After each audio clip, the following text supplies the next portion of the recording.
Ay, ay, ay, ay. Oh my gosh. It's Wizard. Hi, chat. It is I.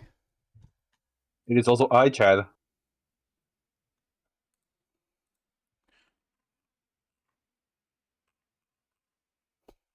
I'm just downloading the drawings that Pong gave me about Skull.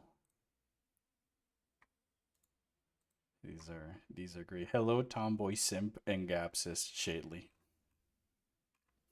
Uh, It, it, I haven't even started. Well, they already you put what? Did they put a fucking donation so they can say Tomboy? no, but the brain is already, yeah, there it is. New brain was radiating something. Redacted a lizard. Hold up a minute. I got the perfect gag for this.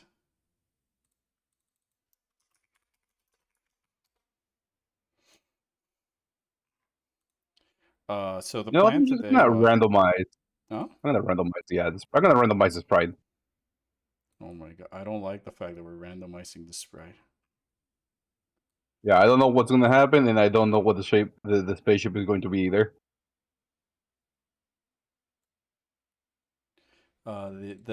The plan for today, Chad, is we're gonna be doing a. I needed to like decompress. I've had like a very rough past 2 weeks in general, so nothing really helps me this stress outside from Leisure than Metroid. Given that I'm not subbed to Leisure at the moment. But after that, I was thinking we can maybe also include a little bit of an indie game.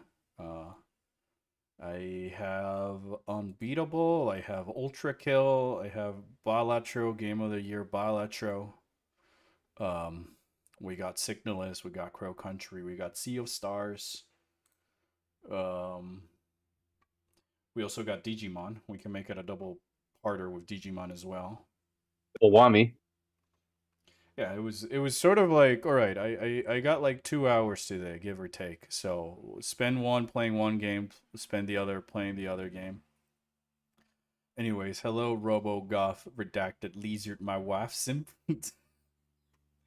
So how the day been going? The days have been going good, all things considered. You know, I don't know. All right, here's my gag. Send. There we go. Wow, this guy's. Hold up a minute. I keep forgetting that this chibi is way smaller than the other chibi, so I gotta make him a little bit bigger so you can see me. There I am. Definitely not Skull from Recollection. Anyways. Oh my gosh. Lizard.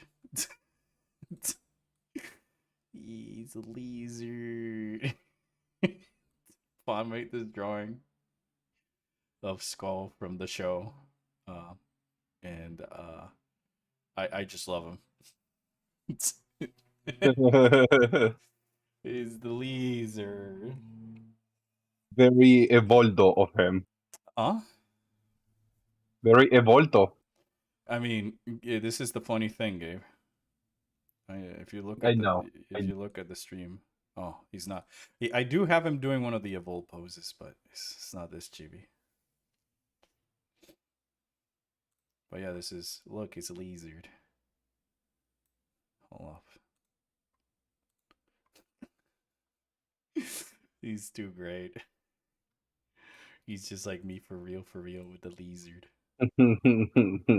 Shout outs to once again Pawn for doing the doodle of this character, which is one of the original characters. If anybody wants to draw him, by all means, hit me up. I'd be happy to share the turnaround sheet of him or any of the other characters.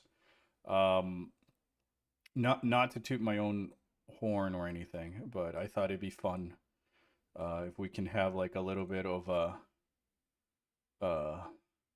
what you call it, art section for the streams where I just want to, I can give chat a character and or pose and they can draw it just for practicing and stuff. You don't have to send it to me.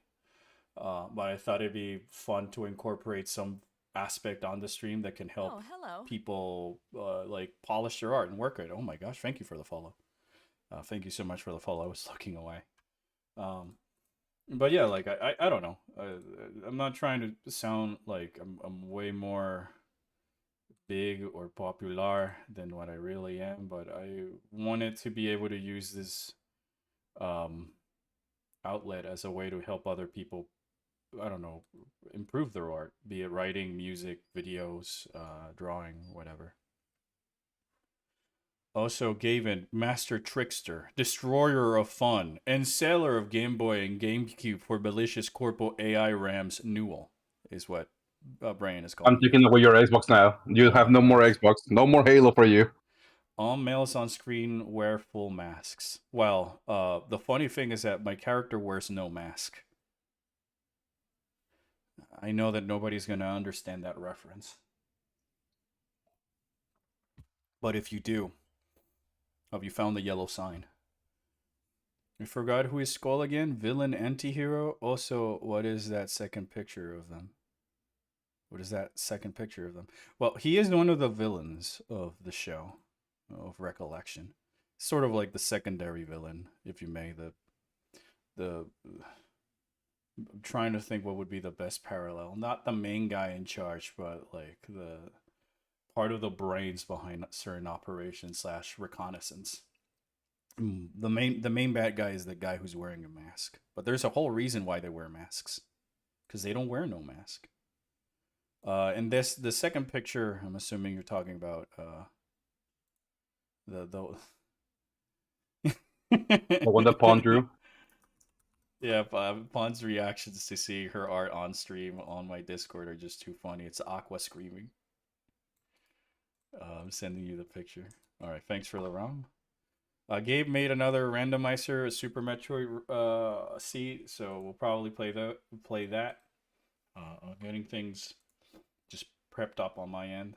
Please bear with me. But yeah, that's the second drawing is just him, but him being lost in simp thoughts like me, for real. And then they're all about my lizard. She's so cute. She's so cute and so spunky and dorky and Leezer. Hey, Pon. Not my Xbox. Halo? Not that big of a Halo. Actually, why do I want to tell Gav that? He'll take away my favorites as well, Kappa. I'll take away all your Xbox drawing on games. stream? What are you All talking of about, them. Pon? The drawing is fantastic. It's great. It's very on character. The pose is so great. You can read everything about him. Um, the facial expression on his visor is fantastic as well. What are you talking about? It's phenomenal. But yeah, I'm trying to find now my controller. Controller is here. He's here. He's there. Gosh, I miss Lizard. By the way, Pon, Amaric informed me that there's actually a new patch. Hildebrand is out, and so is a new variant dungeon. I believe that the reward mountain for this dungeon is like a genie. But it's kind of... I only drew it because of Haha Fauni, but it's so Haha Fauni / perfect, though. Why wouldn't I use it? It's too good.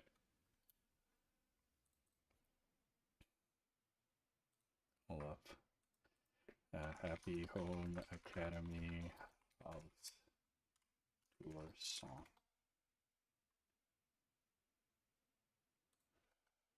Animal Crossing.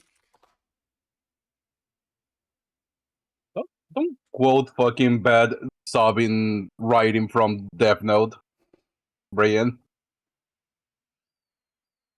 Happy Home Paradise. Intro video. Dale Fanfare. Paradise Planning Office. Outdoors. Client orders. Undertaking job. Interior designing. Facility designing. House preview. I think this is it. Alright, yeah. I'm gonna do a bit out of this. Like I'm editing this into as a bit.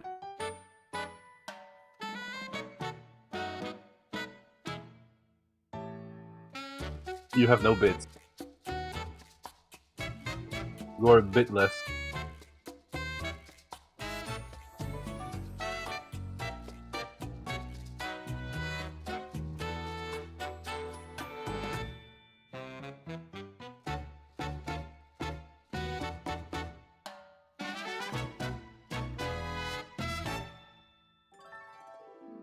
That's the bit. It's the bit. So I wanted to edit that and make like a video montage of 2 or 3, maybe more. And then I will put those as bits for the stream, so you can maybe have a slideshow Lizard happening whenever you want. I will make also a bunch of other Tomboy jokes for you guys to actually spend your bits to just have the Tomboy meme appear. So a lot of prepping, but first things first, I'm prepping the crowd control because I would really like to do that for like the channel's anniversary later this year, and then just turn that off. Streams, games. Trying to find my Super Nintendo. Where is my Super Nintendo? I thought I placed it over here. Where is my Super Nintendo? I thought I had it here. Bayonetta. Huh?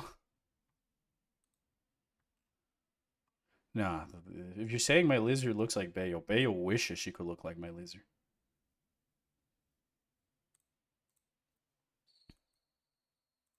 My lizard looks way neater. Look at her. Late 2000s era slideshow, top 10 YouTube videos. Why lasers is spunky ta neat goth. Gotta stop. Dropped in for a bit. Well, I really appreciate it, Pon, especially the drawing. It's fantastic. It's really phenomenal. I really love it. I'll probably just put I'll do it myself. I'll put like a little thing that says your name on here, so If I'm ever using art from you guys, I'd rather just put a little label so that way there's already the credits at least. The mightiest pawn. Well, I'll just probably put pawn or her Twitch. Same with you with Epion drawings when we do the Pokemon and stuff, or Bitron. Bitradamus. Bitradamus. If anything, I have like potentially a lot of drawing ideas with you, for you, Gabe, but like we would have to find a way to make it work. Anyways, here it is. It's working.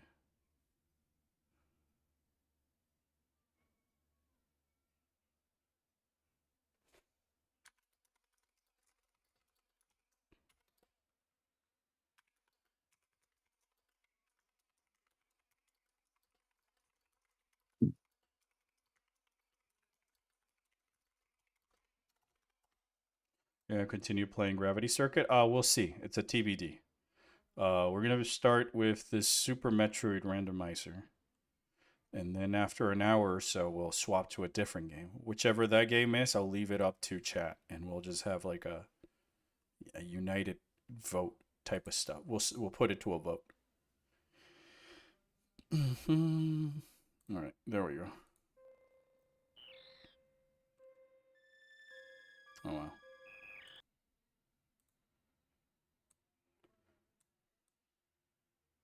Are you gonna stream on this end? Dude, I'm setting Like a everything real up. life? Come on, I'm already dealing with audio and bits on my end. Yeah, just give me a sec. All right. I'll keep Pawn's drawing. Oh, it's another mirror one. Who the fuck is this? Richter? Is that Richter Belmont? Is this Richter? That's Richter Belmont. I think it's Richter. It is Richter Belmont. No, it's Richter. Die, monster! It is Richter Belmont. You don't Where the belong fuck are in this you? world. Alright, it's at least my favorite Belmont. Hello? Hold up a minute, what the fuck? Where are you? Hole? That's a hole. You are in Brimstar? Oh, okay, I'm in Brinstar. I thought it was in Norfair. And also the world is mirrored. The world is me. You didn't notice with the title screen being mirrored? No, I wasn't looking at it. Actually, honestly, I was too busy looking. I was too busy setting everything up. Let me see that again. Hold up. That's so funny that I did not notice. Yeah, it's. Hey Samus, where the fuck have you been? It's not like I missed you or anything, bucka. Thank you for the Mackenzie stuff. The review is coming out well. 40 pages in. My Metroid Prime 4 review so far has 40 pages. I don't think all of the 40 pages will necessarily stay in there, but it's all of the thoughts I needed to at least get out of my chest. And then I'm gonna start talking about all the positive things about the game. I wanted to leave that on to the last because I kind of want the video to end up in a high note type of stuff. How about a day and night cycle on a Metroid game? There are almost no nighttime scenarios in Metroid games. Oh man, even here I cannot escape the Belmont curse. No, mirror you say, so you're stuck in the mirror world? Yeah, Gabe threw me into the Kamen Rider challenge. The problem is he's gonna die. Ah. Yui. Kagate koi. Hold on, why is Richter your least favorite? No, he's my most favorite. He's my favorite Belmont, I meant. This is what I said. This feels like Gabe's idea, this game. No, yeah, this is Gabe's idea. Could Samus survive in the mirror world from Ryuki? Absolutely. Absolutely. Tatakai. Yui. Adam, Tatakai. Could you imagine? It's like, instead of it being, where am I? You're in Brimstar. It's just that it's flipped, so I'm so disoriented. Oh, okay. I see where I'm at. I see where I'm at. Okay, I understand where I'm at. But going back to what Chad had said, a day-night cycle in a Metroid game. We've had nighttime scenarios in Metroid. Hanubia is nighttime, so I always interpreted that everything in Dread happened during a night type of stuff. Or you know, there's no sun, so it at least appears nighttime. And then there's, you know, Dark Aether as a whole. All that is kind of like already nighttime-ish, I guess. But I think that a day-night cycle would be interesting. It's just more that you have to find ways that... I think that the important part with a day or night cycle, in the context of a Metroid game, well, Morph Ball, so I definitely have to find a way to get good and traverse this room. Oh gosh. Die. Hey, didn't die, didn't die, didn't die. Gav, Gen 10 For now. Pomeranian is what Mewtwo is saying. What about the Gen 10 Pomeranian? Oh, fuck.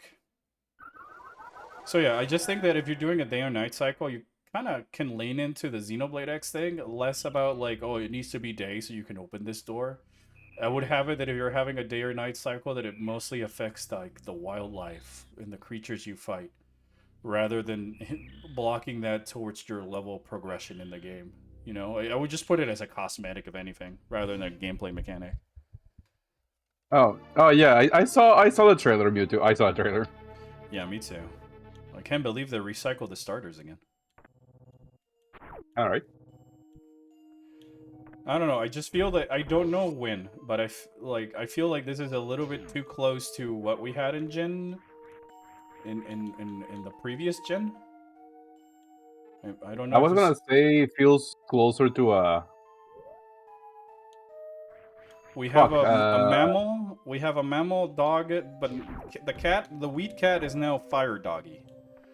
The fire crocodile is now a water gecko, which is Sobble. And then we have a bird as the grass starter. So, which is, we also had a bird in Gen 10, in Gen 9. I'm sorry. I'm just not excited because, you know, Pokemon has not been the best. As of late. Wow, such skill. And they have done the bare minimum on visual upgrade, but they can do better. Yeah, I mean, I know that the game, in theory, like, technically, I haven't looked at the trailer. I'll be honest. I did not see anything. I stopped watching Pokemon Presents because it's usually more advertising of terrible products or gacha stuff than the actual games. But I just, like... I'm not excited either, but I wanted to hear your thoughts, says Mewtwo. Like... I don't have any thoughts. I don't think that the starters look fugly. It's the one thing I can say. But I'm so disinterested because I know they'll just try and make it another open world Xenoblade X at home type of experience, and for that I already have Xenoblade X on the Switch with brand new chapters and content that wasn't there on its original release. So I just don't know. I don't like the lizard. I feel that the when I saw them for the first time, I'll be honest, I thought they were pals from Pal World. Oh, I'm gonna die, aren't I? Yep. Fuck. I mean, one thing that is noticeable in the latest Pokemon Direct is it felt like they were speeding through the mobile game updates. Yeah, but they're still there. And there's still more of the mobile games, random other Pokemon accessory than the games. I haven't seen the trailer, but I bet you money that it was just, here's concept art, and then it translate, and then it's kind of like the same trailer. I bet it's the same trailer that they used for like the Gen Sword and Shield DLC. Because this is how Pokemon does its trailers nowadays, where they have the concept art, and then it sort of like fades into white, and now you get to see an establishing shot with the trainer looking out at the open world, and then at the end there's the starters. You know? but it's not gonna show anything of the new things you can do in the fucking hell, man. It's terrible. See.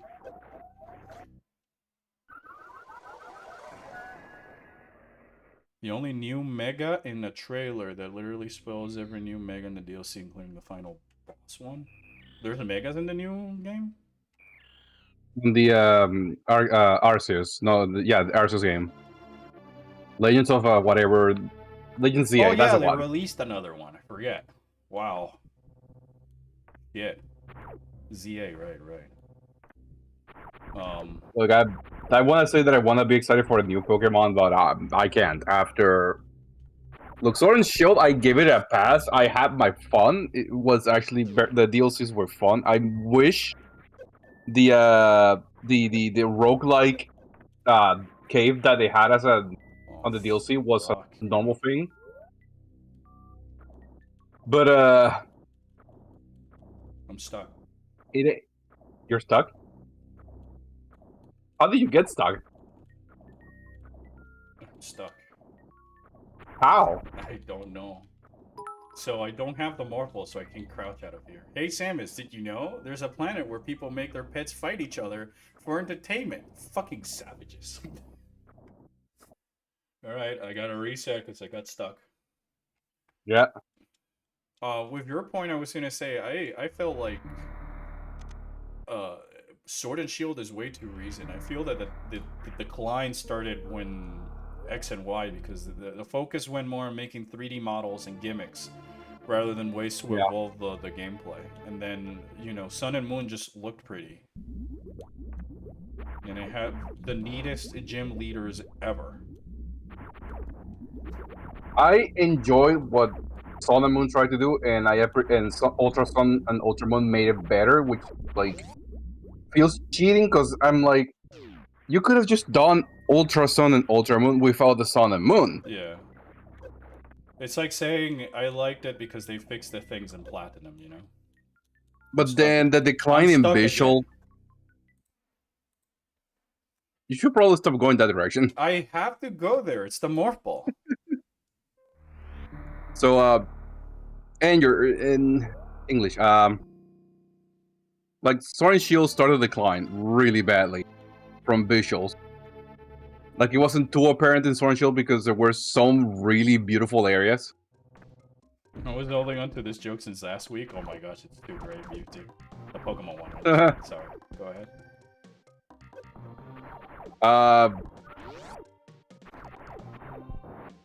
And honestly, for me, the true decline where it showed like they stopped caring was starting with Legends of Arceus.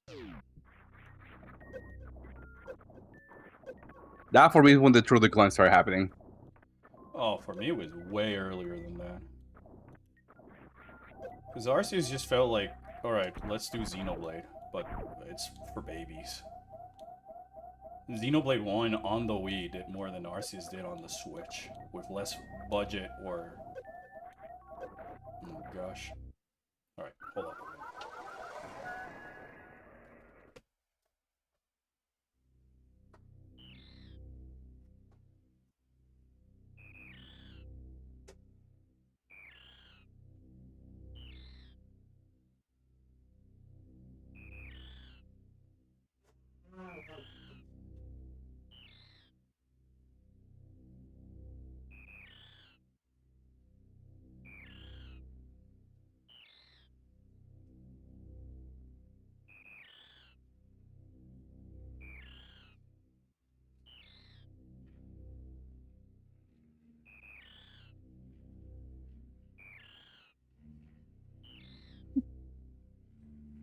Fucking Genki as looking volcano Legend Arceus, yeah.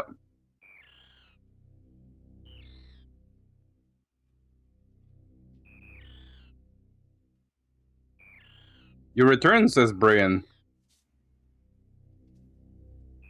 Wait, where have you returned, Brian? Where have you returned from, Brian?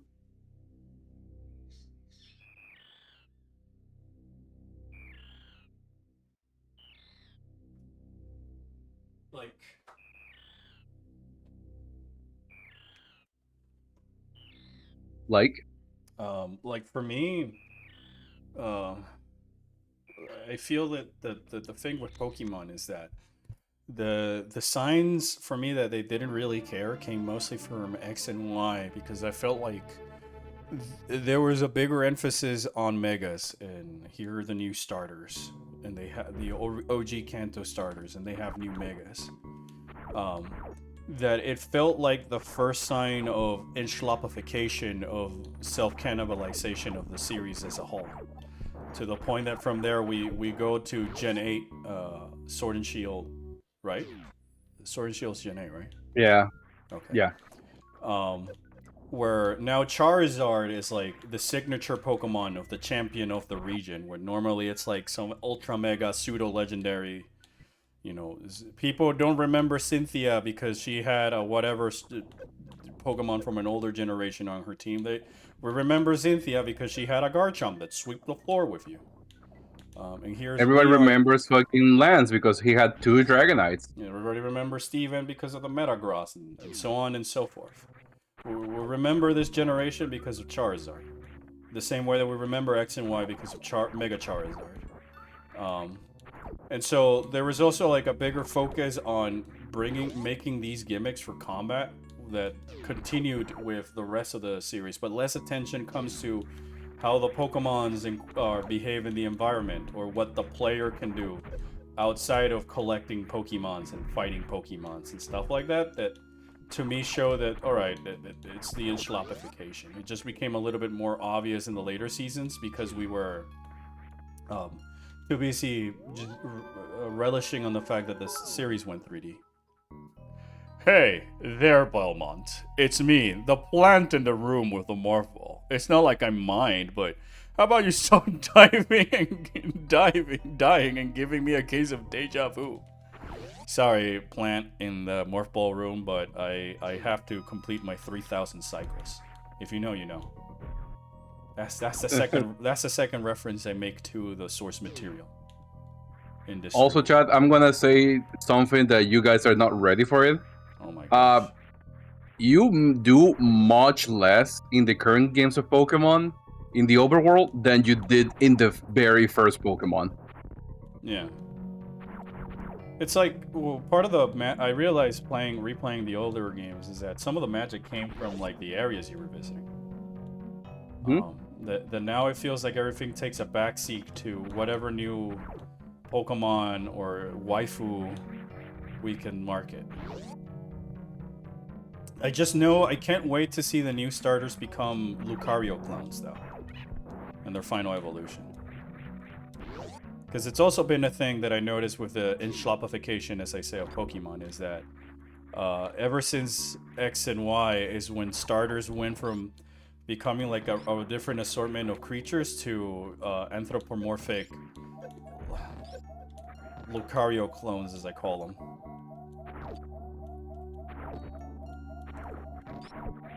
You know? Yep. And the other Pokemon games also had like optional areas and secrets and stuff and missable things that you could find.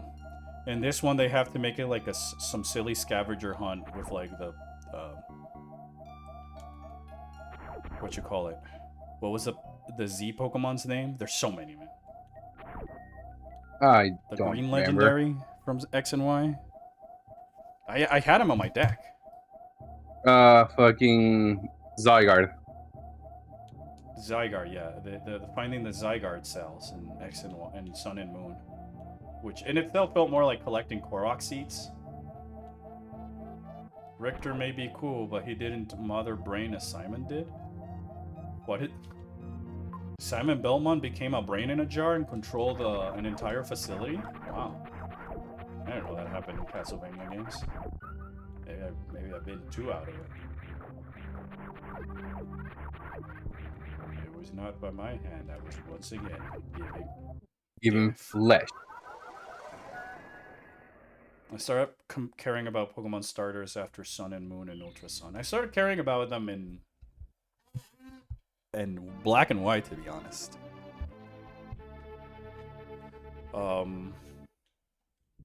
Yeah, it was Skelly Dirch. Who's that one? That's the evolution of Fuecoco. Mm.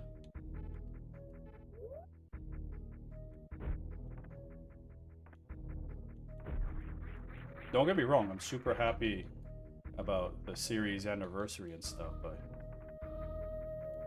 it's just a little bit harder to showcase when Simon faced Mother Brain and Captain N. Oh, wow. All right, that's not Simon. No, I'm Suavemon, and that's also not Mother Brain, because Captain N. Gosh, what were they thinking, man?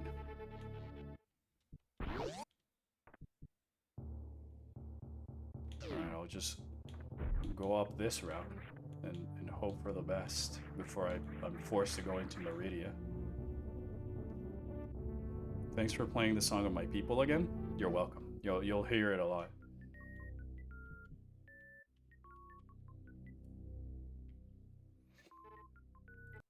I just realized my stick don't work.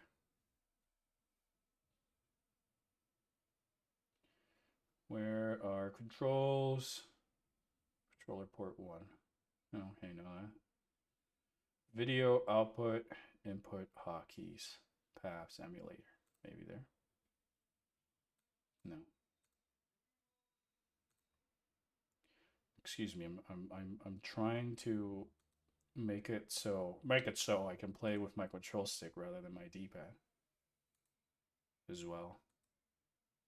Because I'm one of those weirdos that I find some mobility tricks easier with a stick, and then some others with the... I don't know if you could hear that.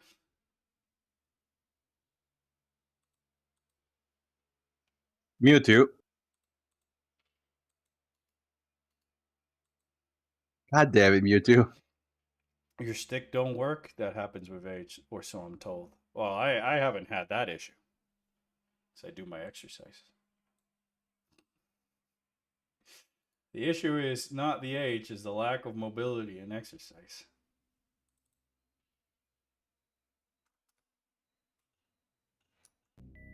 Oh shit, whoops.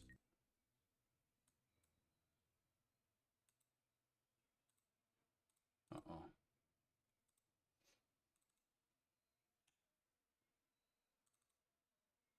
There we go. Okay, I think I found it. Sweet. Yeah, there we go. Now I can do both. It's kind of funny because Fuecoco was standing on 2 legs, but then started standing on 4 as a Skeledirge. For me, it's less of how many limbs they're using to stand and more how their anatomy resembles more of a humanoid.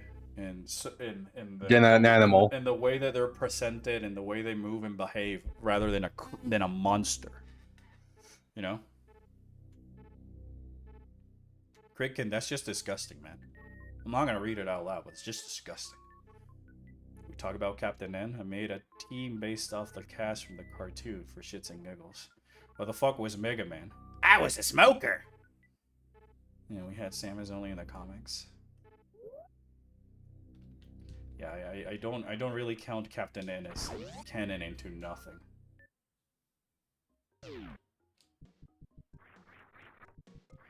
Mega chain smoker. And then you had me, Chris. Fucking show is so annoying, man. Oh? Alright, great. I get to go to a different elevator. But I don't have missiles, so I don't think I can shoot these guys. No. Anywhere I'm stiff. Maybe we should diverge from the Poke Talk. So, how is your purging of Limbo going? What do you think of Cerberus, by the way? Do you agree that he is ballin'? He is ballin', but why is it only 2? Why is it not 3? You know, when I thought I was fighting the boss and I saw Cerberus, I was like, alright, there's gonna be 3 of them. There's only 2. So I felt lied. Okay, I think... Yeah, I gotta go down there. I really like Limbo. It was crazy metal and shit, but... I do get more story context about things later, right? by playing the game, or is it one of those of like, don't worry about the lore? I feel like there's a lot of lore, and that's part of the reason I was interested in Ultra Kill, but I'm fine if there's no lore. I do much rather have a game that's fun to play first before it starts to like get too much in its head about the lore. I'm so far in 1.4, in World 1.4. I'll probably play a little bit more tonight. I just been, most of my nights have been just indie showcase of sorts. So I've been playing some of that. I've been playing yet another run in my horror games. I've been playing a couple of other indie demos I downloaded just because I'm always looking about new stuff. Anyway, about Ryuki. One time I was thinking about my idea of a monster tamer game, and then realized how similar it was to Ryuki after watching it. So it was like, what, monsters that you had to fight in order to tame them in a mirror world of sorts? Everything thinks that, but it's still the start. Don't worry, there's a level where you find more than 2 Cerberuses. Alright. I was just playing the game, and you know, I was playing the game, and I went like, wait a minute, this isn't Helltaker.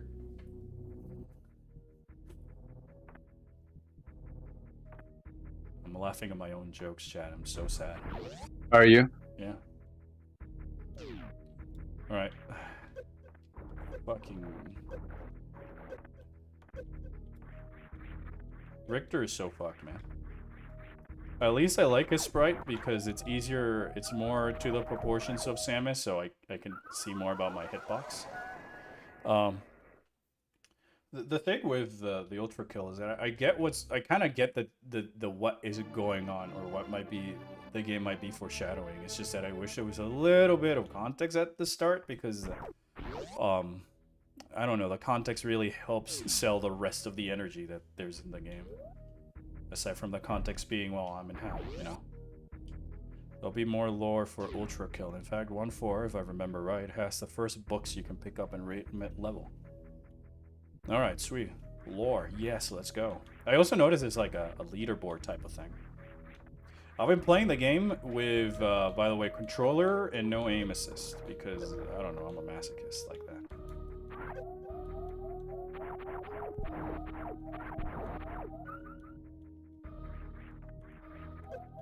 Fucking hell, man. Alright, I think I'd rather play Dread mode. Helltaker, Justice, Judgment, Mama Lucy, where? I don't know. Somewhere. I love Helltaker. I really like Helltaker. Richter, hello. I am the insect that you just killed again. Could you not intrude on our habitat? You're ruining our diet by dying in here. We have to keep eating your remains, dude. Gross.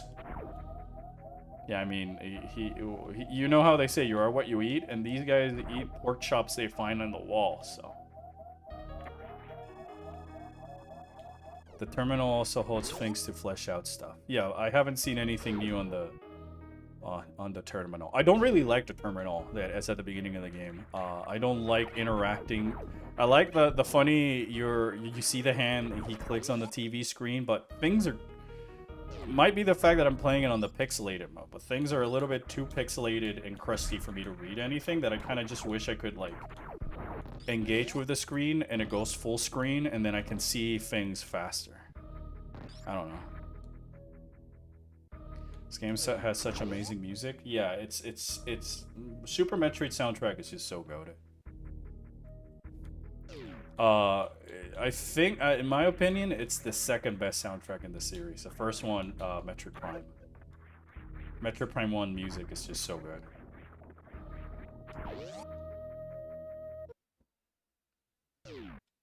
Alright, this is way better, though.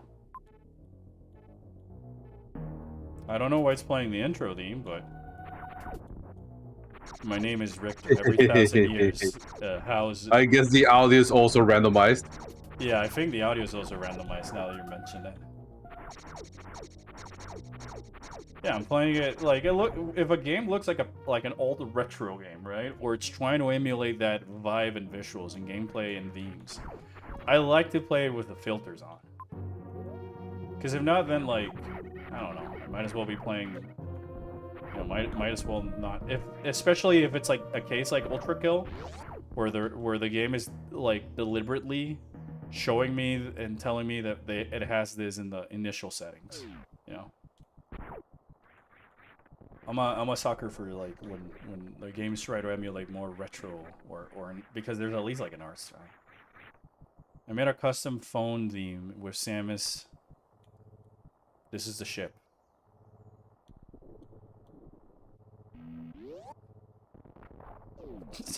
There's nothing here.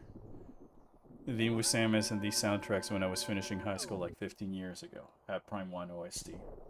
Yeah, I had the same with the Metroid Prime. I still have the recording to logbook as my text message notification. Which, you know, Beyond is not a real Metroid Prime game because it doesn't have any sound effects for scans that matter to the logbook. From all the things that Beyond does, that's the one I understand the least. Why would you not have that sound effect? I just can't think of a reason not to have that type of audio response that it's been in the series since the first game.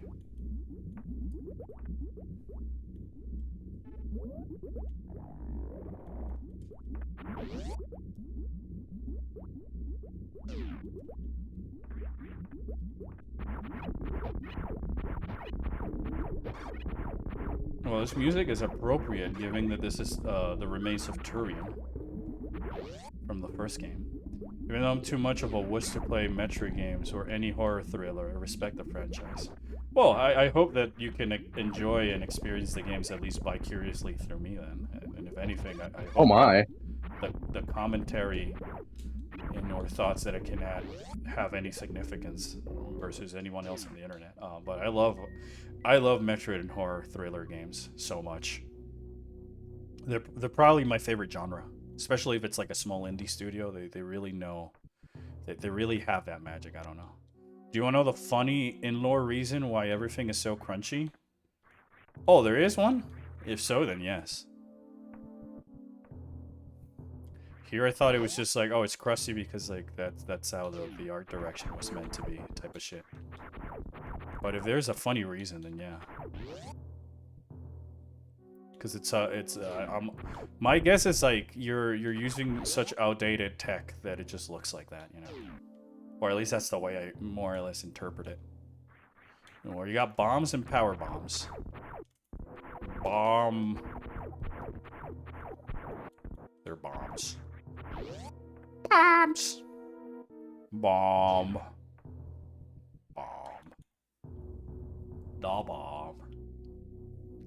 Bomb. Bomb. Bomb.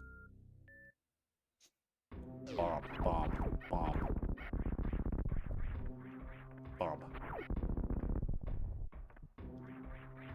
Bomb. Bomb. Yeah, bombs.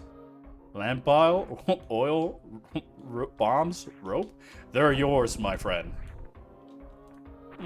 Come back when you're a tad richer. I mean, Richter. Ah! So funny today's chat. It's not like I'm going insane. But yeah, the script is like 40 pages long so far. I will send it to a couple of people. If anybody wants to supply some feedback, sure. It's just more of like general thoughts about things that I could add and or remove, to be honest. For whatever those reasons may be. But I'm gonna start writing like the positives and then some final thoughts regarding the game, and then sort of moving on. There is a portion of the video where I do say that, like, you know, my video is not here to hate just for hate. It's just like I want to see the series improve. Apparently everything is so crunchy because V1 is on low settings to have high reaction time. There'll be an enemy that is stated to have full 4K resolution because it has a different purpose. Oh. Alright, that works. I thought it'd be more along the lines that, like, the V1 is just so supposed to be outdated and obsolete that the camera is only that crusty. Type of shit, you know. Or that hell it was so hell is because the thing in the game, hell is full, you know, that it's so full that the only way that it can get prettier is by you killing things in it, and therefore there's more RAM being liberated for whatever simulation the game is sort of running on, or new world that's being birthed from it. I've played several games that that have like themes like this. It's not to say that I know what happens, but it's where I would get like my own intuition for what might be happening. Didn't Ultra Kill actually get a graphics update though? I don't know. I said it was an update, but I wouldn't be able to tell you. I just bought it recently. Well, V1 is also a prototype, so it was mainly just proving a concept also. Gotcha. I wonder how a Metro game on the Philips CDI would have been like. I suppose gameplay would be like Phases of Evil. Yeah, and then the pre-render animated cutscenes would be along the lines of what we got in Beyond. There you go.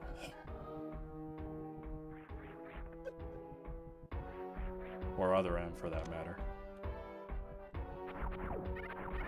It's just that it would have the anime. Nora Armstrong would be animated like the bomb guy from CDI, or the king. And Silex would be like, my girl! My girl.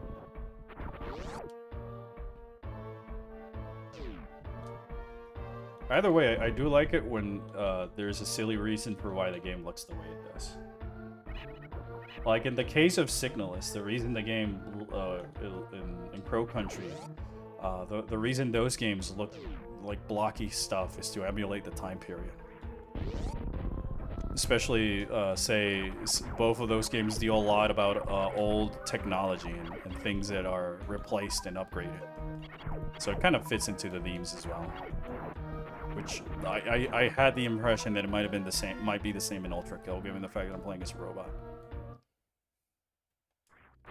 Missiles, alright, I'll take these. Is Chorizo weak to power bombs? Let's find out. We'll go into detail for that one, but it would be spoilers. Yeah, don't spoil Shaylee. Just also stop spoilers. Also stop fueling my mind with ideas, because then I'll start asking questions. Yeah. Right, So how does it feel to have Richter turn into a blue ball? Well, very, very on brand. I guess he does get blue balled. You can probably do a spin dash. If they have boost ball in this game, for sure, but Metroid's Philips CDI game sounds like something out of Captain N. Yeah.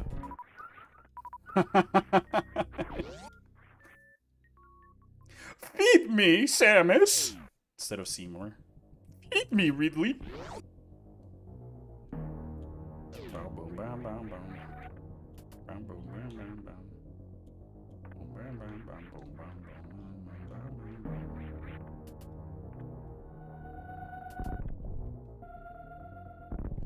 Big Bird. You know, Ridley would probably be seen as some really dangerous demon if he was in Castlevania. Yeah, I think Ridley would be seen as a bigger threat than Dracula in Castlevania. At least Dracula is nice enough to keep his shenanigans to our planet. I would answer them unless I know the game will answer them itself without looking at the terminal, that is. Well, I'm just saying that when you feed me more information and more reasons, it just makes me ask more questions. Again, reminder with Beyond, you know, by the game supplying context, it only arose more questions. Unfortunately, I don't have the answers to be able to share with the community is all. Regardless of the way that the game works, I just, or my feelings for it, I would like to just be informed so that way I can pass on the knowledge to anybody who might be curious. And regardless of my feelings with the game, I'm also not opposed to doing more videos on it in the future, but it's more about finding a topic that I would want to touch upon regarding Beyond. Right, there's some items over there. This is just going to take me to 2 teleporters, so... Ridley be a big-ass version of Slogra? I forgot which one. I don't know the Castlevania demons by name, except for those that are, like, Classic Universal monsters. Yeah, me neither. Insert servers throwing a ball at you here. I don't know if they threw a ball at me, at least in this encounter. I was too distracted wall jumping and shooting it with my guns to notice, which is usually what tends to happen. I like to think that the design of Mother Brain and Captain N is how a political cartoonist in the Metro universe draw her. Alright, I could see that. That's kind of like a fun idea. It's not even gonna lie, it's a fun idea. It's a silly way of seeing it.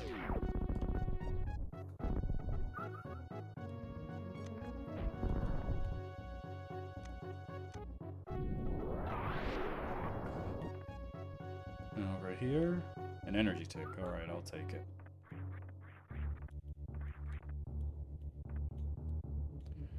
Bomb.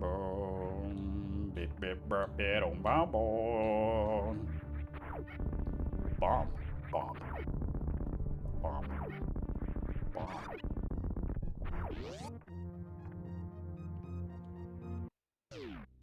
Chad, what would you say is your favorite song from Prime 4? And why?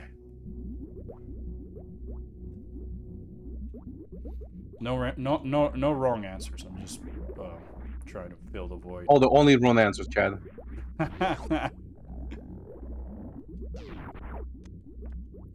He's the spear-wielding demon with a flying gargoyle-looking friend.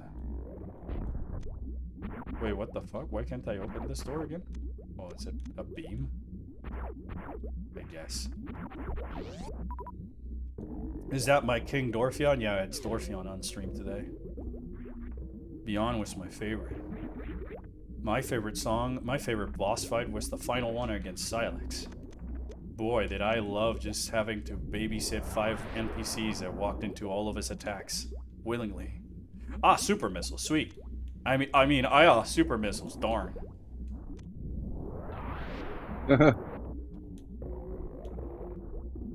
Oh, it's midnight. You. It is midnight. You, it's my friend Midnight. Hi, Midnight, is me, King Dorphion.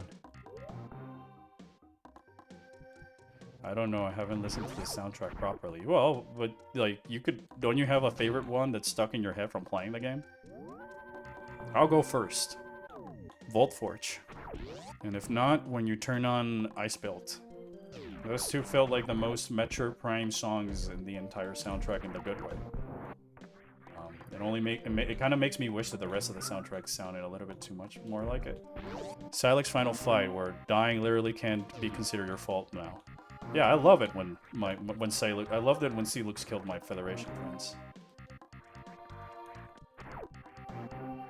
Mewtwo, you know what's the problem that I, King Dorphion, am on the stream? You won't see Digimon. Because I don't like Bielstar. That is true. I think that she's the unneatest of all the Digimons.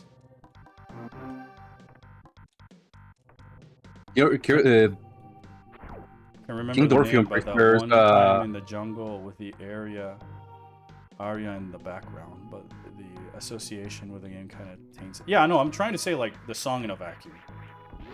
Remove the game, just the song. You're gonna say, Gabe?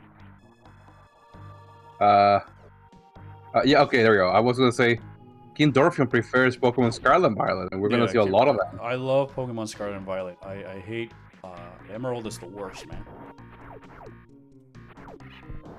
I don't know why people like Emerald. So much water.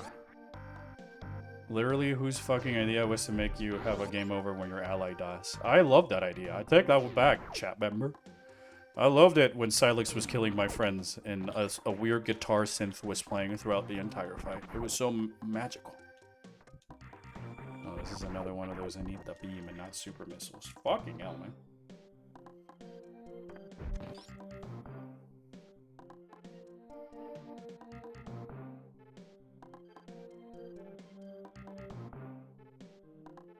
Oh, come on, Orpheon, you can lie that about Prime 4 and Scarlet and Violet, right? I'm not Orpheon, I'm Dorphion. I'm Dark Orpheon. Dorphion. Xenoblade 2 is my favorite. X sucks. Well, Xenoblade 3 is your favorite. No, 2. I thought Three Houses was your favorite. No, I like Engage more. If you're gonna make the allies matter, then make their AIs better and don't make them run into the line of fire. Or just don't have them there. Sorry, have them there. I love Nora. Okabe, my favorite, my goat. Tell me more about Solan.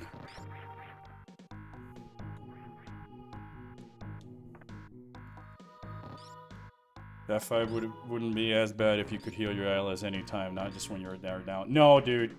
I think that the chat is more severely fucked because of that. Because, like, the Dragon Head face. Hey, what the fuck? I mean, Dragon Head's so cool.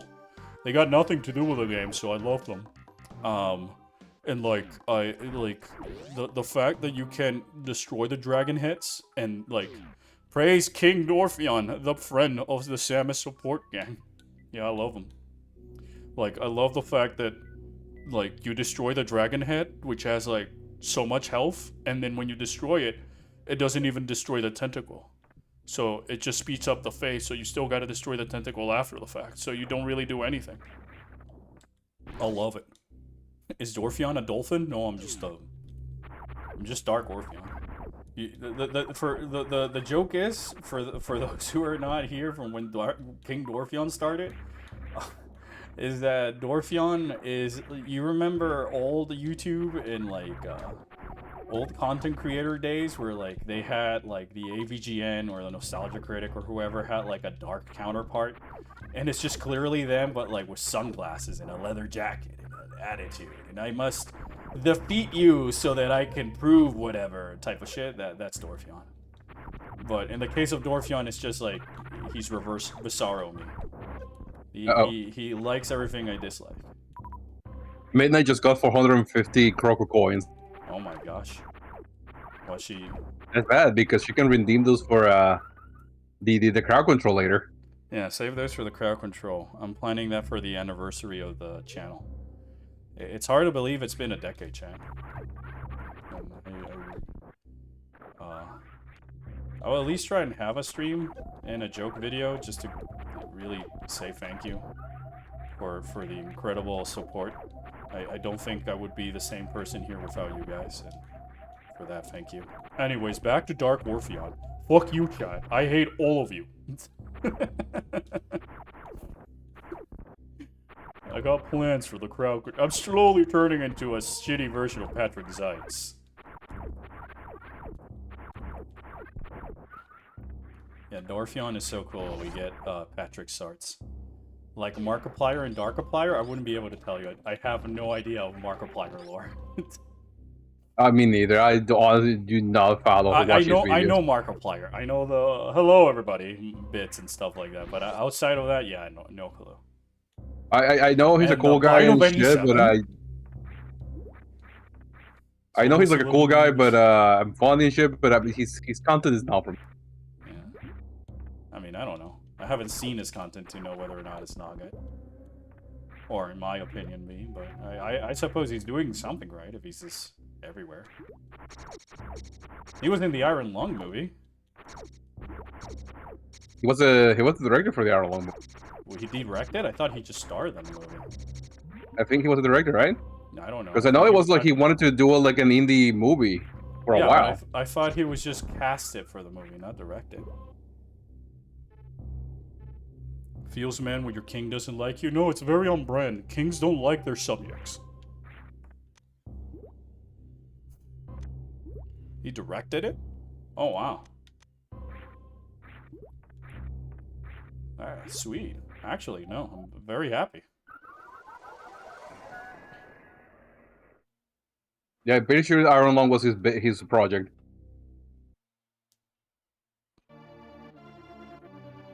I've heard good things about the movie. Me too.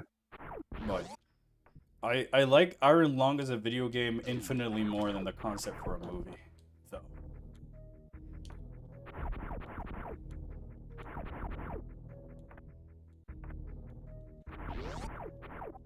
I think there's just few video games that if they were made by like into a movie and like we're pretending that it's got like the ideal cast behind it, and all the people and all the worlds and all this other stuff. There's just a few video games that I'd be interested to see as films.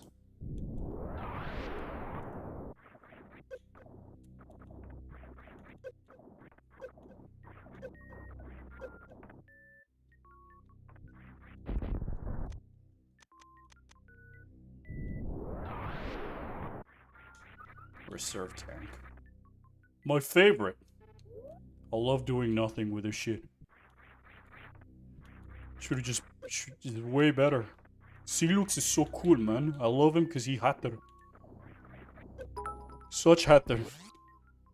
Hello again, Belmont. It's me again, the plan from the Marble Room. Could you not? Alright, you won't see me in that room again. You'll see me in a different room. Different plan. Thanks for the bits, Mewtwo.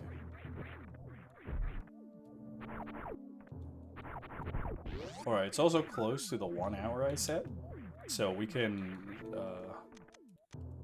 I can leave it up to chat for what do we swap to next, unless this randomizer is very interesting. I only have like another hour or so to give for today, so I would rather be something that you guys kind of want to see, if anything. Oh, there we go. I got Ultra Kill, I got Gravity Circuit, we have Devil May Cry 5, but I kind of want to save that for its own stream.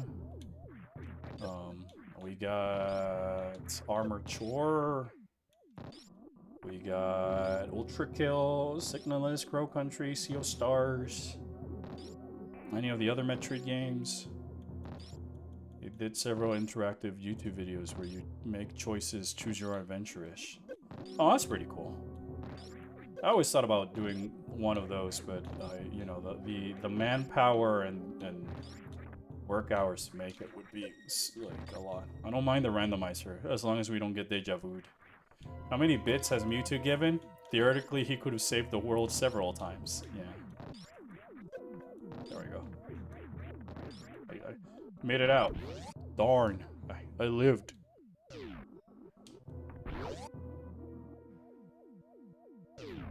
Trying to think of something I love to continue that not joke.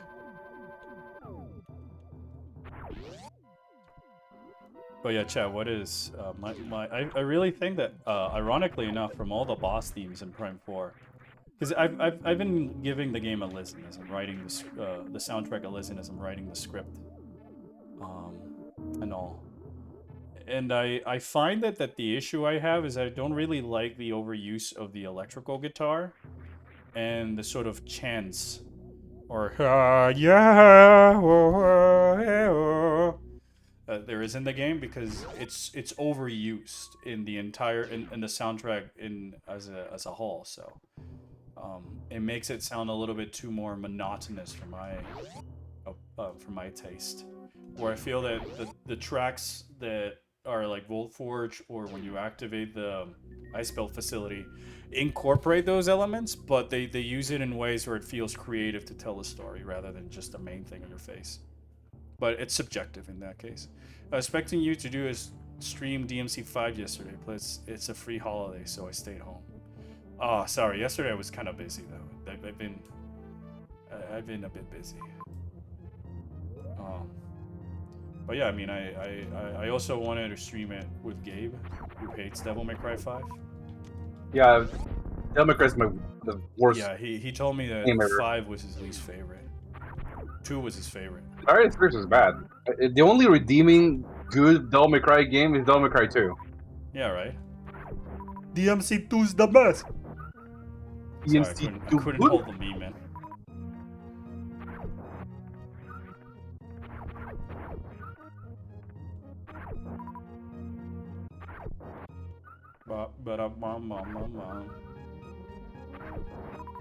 But yeah, if next stream, if Gavin is here, I'll probably just stream DMC5.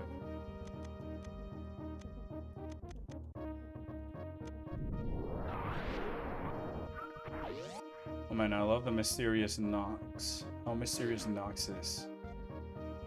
and how he always says code is evil, but never saying why, and literally does better acts than they do. Nox? Who's Nox? Nox. I was expecting dark chants and a night time in the desert stage, where the truth slowly begins to unravel. Kamen Rider Nox. Oh. Sorry, who was Nox? I don't remember Nox. Is it from Ryuki? Rider Nox. No?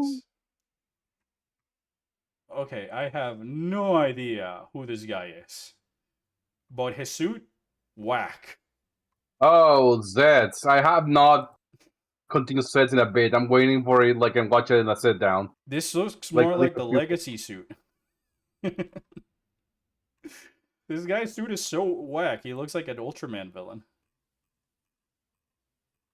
I seen the posters and I think I know who you're talking about.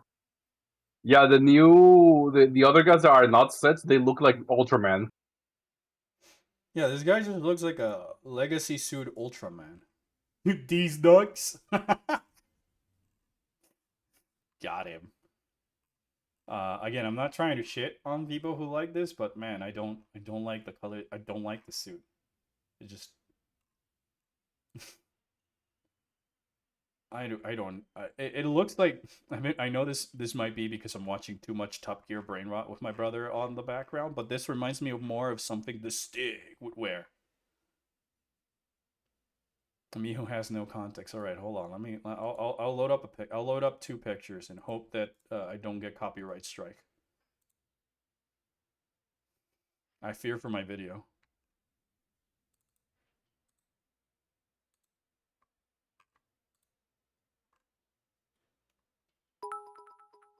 Hello, young man. I am Mewtwo's uncle, Nintendo. Oh, I thought this was going to be a Shimigami. Heard you're making a video on our game, Metroid 5 Beyond Mackenzie. We would like you to stop and make one of our latest release, Metroid 4. Thank you, Mewtwo's uncle, Nintendo. Well, your luck, Mewtwo's uncle. I'm still working on the Metroid Prime 4 video. There you go. Where you can get copyright struck for that? I don't know. This is Toy. They love to go guns a blazing with their show. But that's the Kamen Rider the chat was mentioning. That's the wrong image. Well, I googled Kamen Rider Nox, and this is what showed up. That feels AI generated. This is what Google is showing me. But yeah, that looks like an Ultraman. AI recreation. All right, then never mind. It's the top row of the images are just that is all I'm saying. And I don't know how the suit looks. That's disgusting. Here, I can probably get it for you.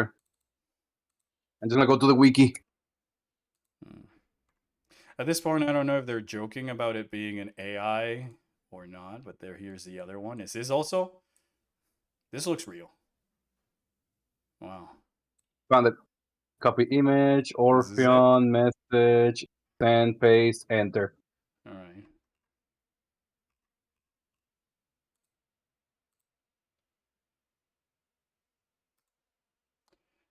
Yeah, that's the one, and the one that you have. All right. Apparently, there's 2 versions. The one I sent you is not a Kamen Rider. The one you have on screen is a Kamen Rider. Croco sent me a trailer for a game called Flock Around. Hold up a minute, chat. I need to interrupt the stream. Oh, bush tip. There's a bush tip. Gone? No, he's up here. He's right above us. He's right above me. Oh my gosh! All right. This is the game of the year. This game of the year. I don't like the suit. I'll just say that I don't like the suit. It looks like Ultraman and Deoxys rather than Kamen Rider. That's those are my 2 cents. I don't really like the suit, unfortunately. But you know, that's I guess that's a subjective. I can't say anything about the character, but the suiting really doing it for me, Chief. I don't know. Reiwa era have been really missed with the suits for me. This is the game that Croco just sent me called Flock Around Mewtwo. I I think we found a game to play because it's got multiplayer co-op. There's a bush tick. Is he gone?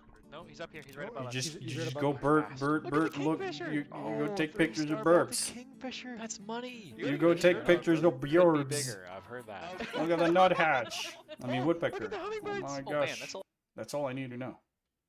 It's a Well, game where you approved go for and take little pictures of hummingbirds. burbs. Like Stellar's, Jay. Stellar's J. It's in the fall area. And the Stellar's J likes. This is I'm sold.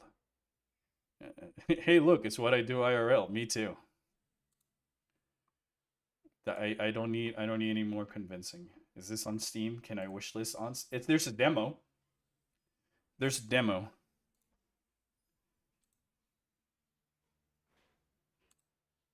Hold on, I'm wishlisting this right now. Burb. How about you download the demo and play that?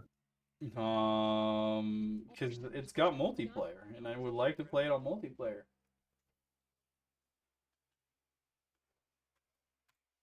Add it to my wish list. Dude, this flock around game, man. A burb. There's Blue Jays in it? Aw. Sorry. I asked, what is it available on? I don't know. I just know it's on Steam. It's not on Switch 2 if that's what you're asking, because Switch 2 ain't got games.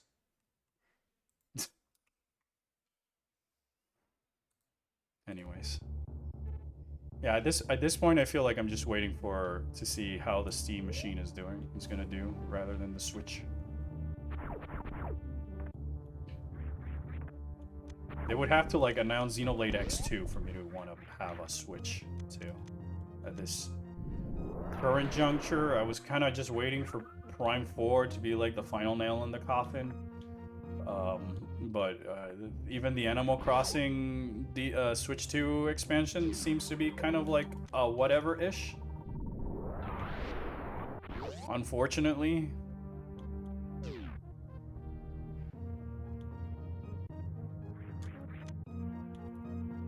Oh, fuck off. Oh, fuck off.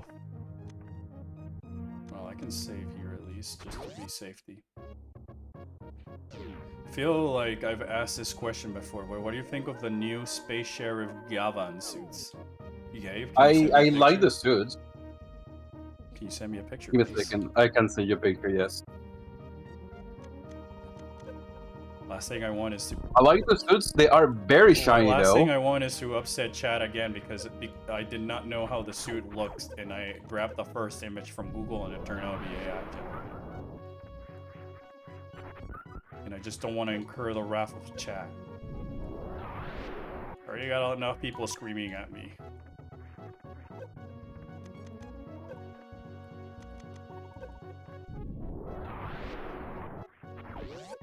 Copy image, Hey, Destroyer, how you doing? our core consent, enter. What the, excuse me?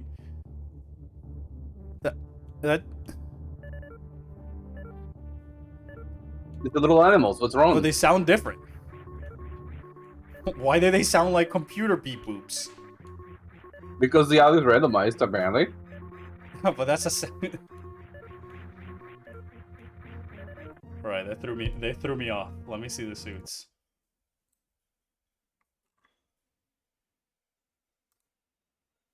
They're actually pretty clean. They are actually super clean, I'm not gonna lie. Is it only the 3 of them? So far, yeah.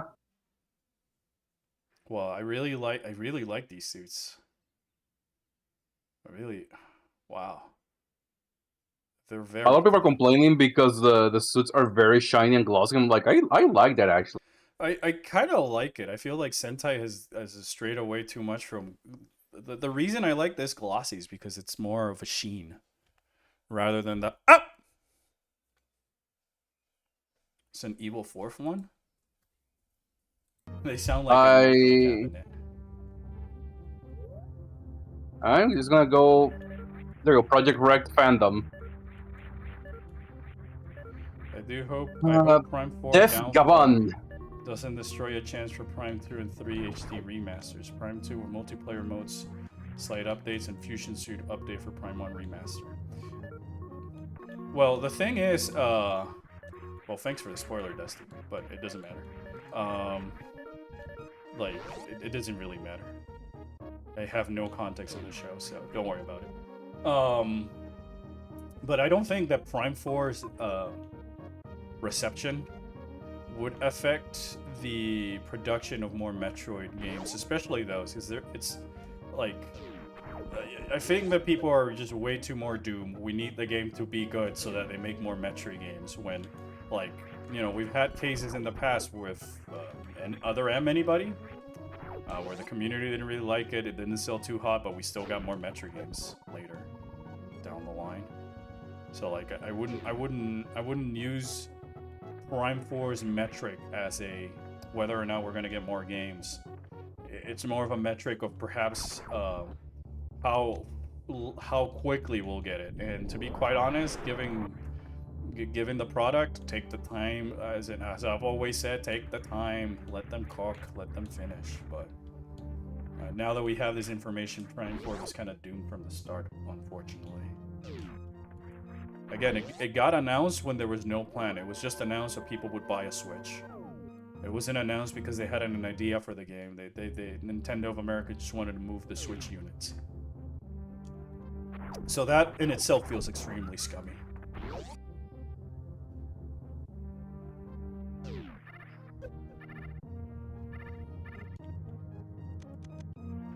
Or so is the information I've been told via various sources online.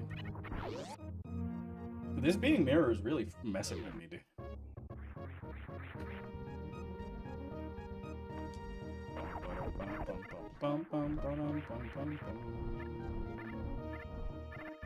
All I know is that development for Prime 4 restarted because Nintendo was not happy with the results. Yeah, and they said that it wasn't going to meet fan expectations, and so they started development, but they also said, like, all right, it's restarting from scratch. So it's going to take us a while. When it really was all along, we just gave this to another studio so they would finish it. It was not like, all right, they get to restart their own development cycle.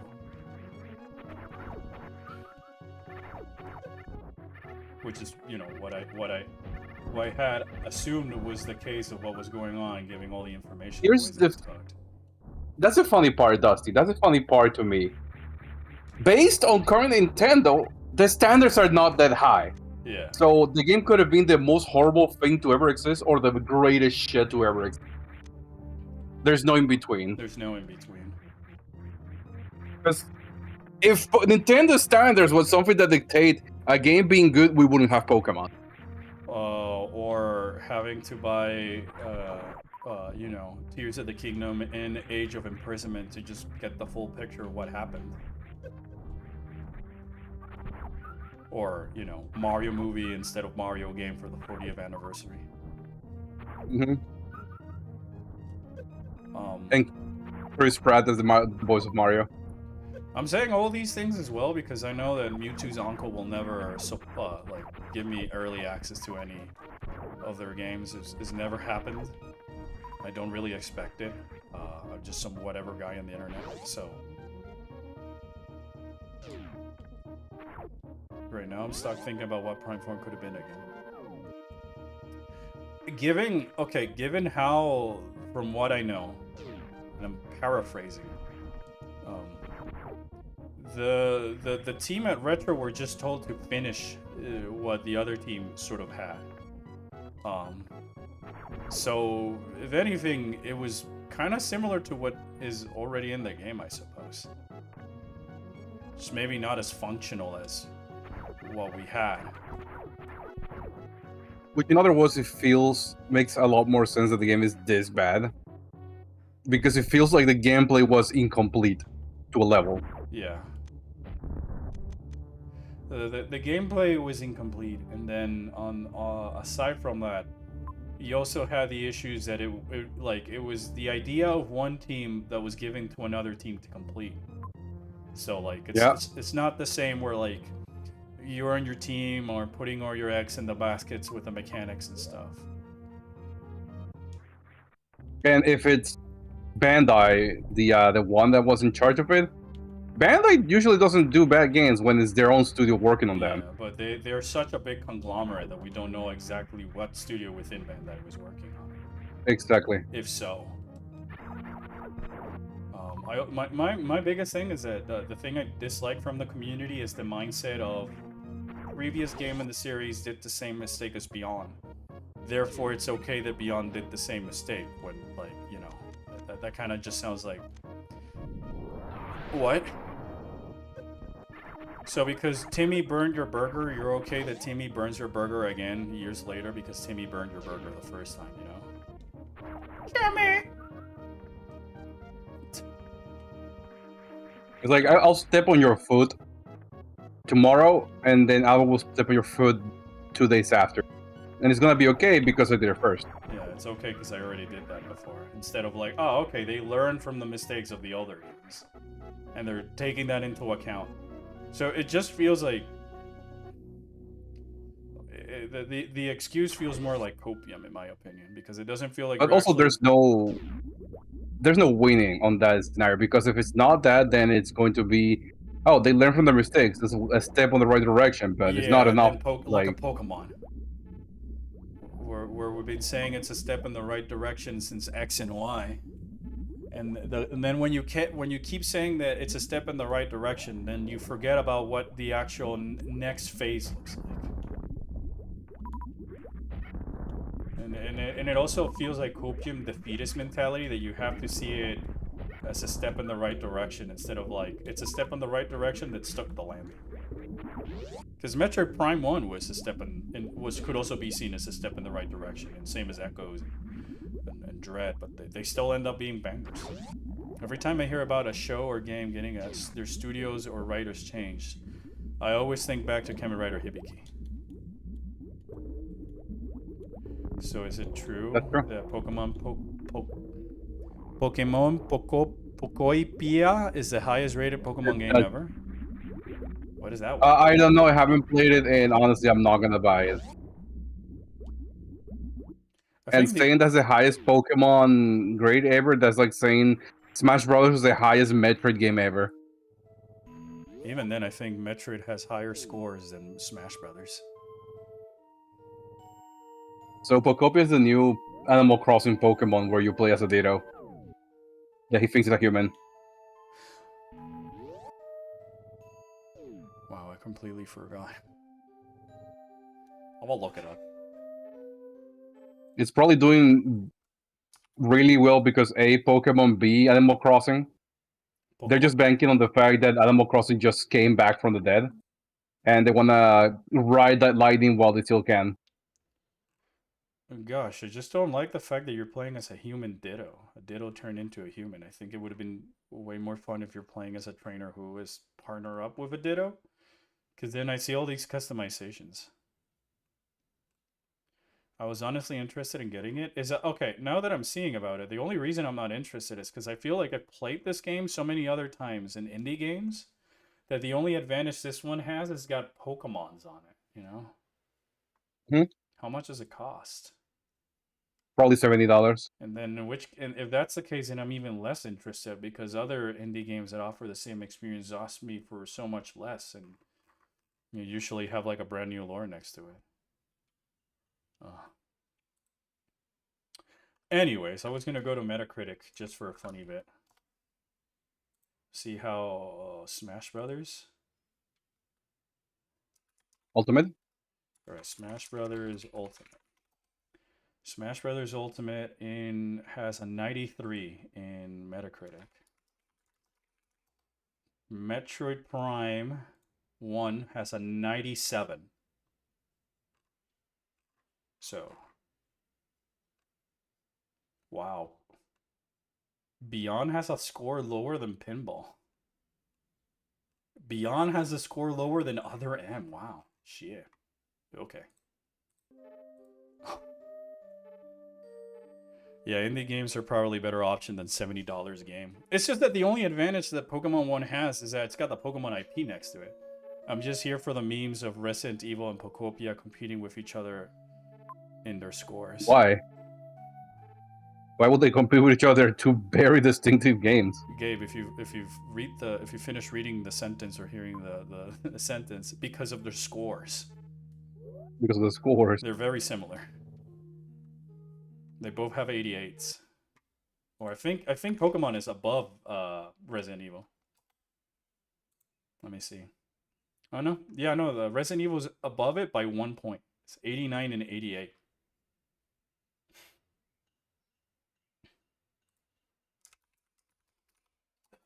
Now I'm checking my other indie games. Signalis is an 81. It's the biggest crime I've seen in the world today. Crow Country an 84 is the biggest sin I've seen committed. Sea of Stars being at 87 is like the biggest sin. How are these games like just 80s? These are some like Ultra Kill.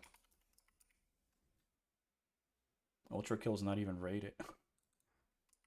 Armor Core 86. All right, now when Pokemon Pokopia has a higher score in Metacritic than Armor Core or any of these games that I'm saying, you know there's something wrong with our society.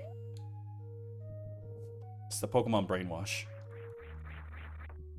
You can just send the memes to my way, Midnight, and I can show them in chat. I think that'll be way easier. But like, gosh, that's just such a depressing thought. The Pokemon, just because it's got its grip on the nostalgia. It's so sad, man. It's like 1984, man.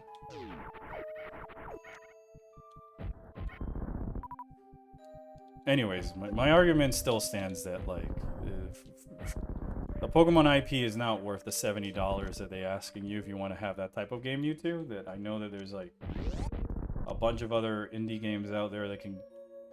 Oh! Alright, definitely want that. Scratch the same itch. Mm-hmm. And they're on the Switch, no less. So, again, I feel that if you buy if the other, you can spend extra money and just get Pokemons on it, I guess. Unless it's game journals inputting their scores. I don't know, man. It's just, I haven't bought a game since Violet. No, I was just saying it because, like, you said you were interested, and I was just doing a shit post. But man, Pokemon's my favorite, man. Can't wait to buy Pokemon. What was it called? Gen 10. Gen 10 Ben 10.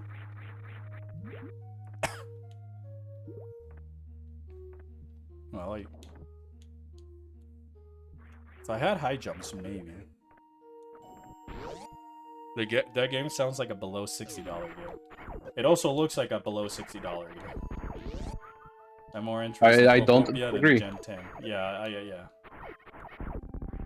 I just don't own either.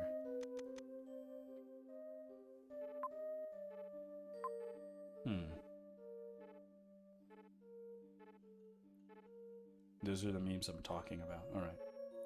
Ignoring BDSP, you ever notice that whenever Pokemon game is made by a different studio is usually better than the modern games Game Freak has been making? I mean, that only has happened really way back in the early days. Yeah, it was like... And technically, BDSP is made by Pokemon Company, not a different studio.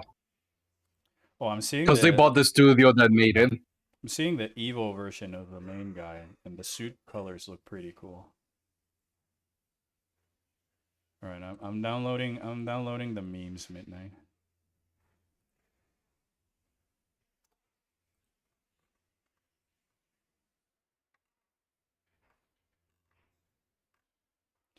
I love the fact that Pokemon Pokopia has a Metacritic must play. How many drones are in this website, man? How do you tell me it's filled with drones without telling me that it's filled with drones?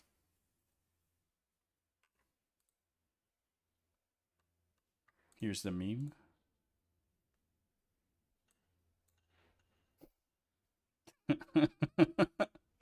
I was expecting cool stuff with how to show up for Gen X Pokemon. Looking at it, it's just, I don't know. I didn't even look at the trailer, man.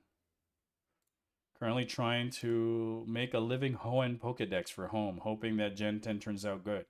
Depends if they want to support the whole Pokedex this time. Funny joke. Why are we really talking about the national decks on this day and age? National Dex That is died a it's long time yeah, it's a ago, my relic of the friend. past, chat. It's not gonna happen. I'm so sorry to be. We at this point we need to start like embracing the fact that sooner or later you're not gonna be able to have all your Pokemon in the same game, Yeah, and that's fine. yeah, that's fine.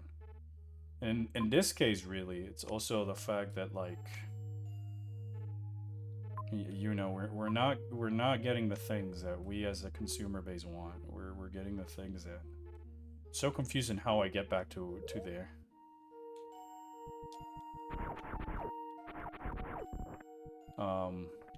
Also hoping that it's good is putting a lot of faith on it because again, we're talking about Game Freak, who's understaffed, underpowered, and way behind in terms of the technical stuff.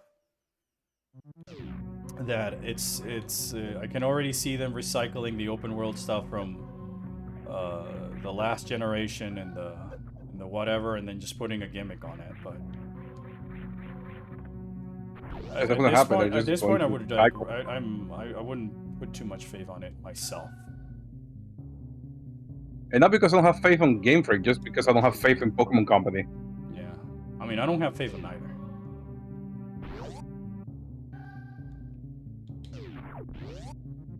Giving what the people, there's this website where people in Japan review the companies that they work for after they leave.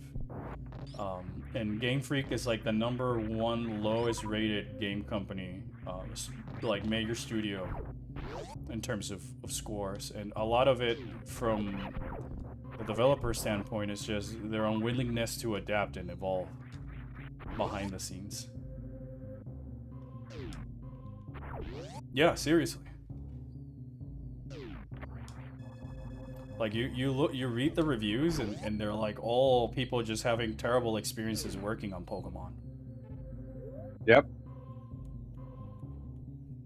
Between the crunch, the team's inability to evolve and adapt on mechanics, and trying to copy things without the right aid or mechanics, and having to stick to the arbitrary deadlines set by the company because we need to sell the new starter plushies. And the new Mega Also, Raichus they, need to go out and sell, so we'll announce that earlier. A lot of people like to joke about like other IPs copying Pokemon, but Pokemon is a lot more bland. They copy shit far more than any other companies copying them.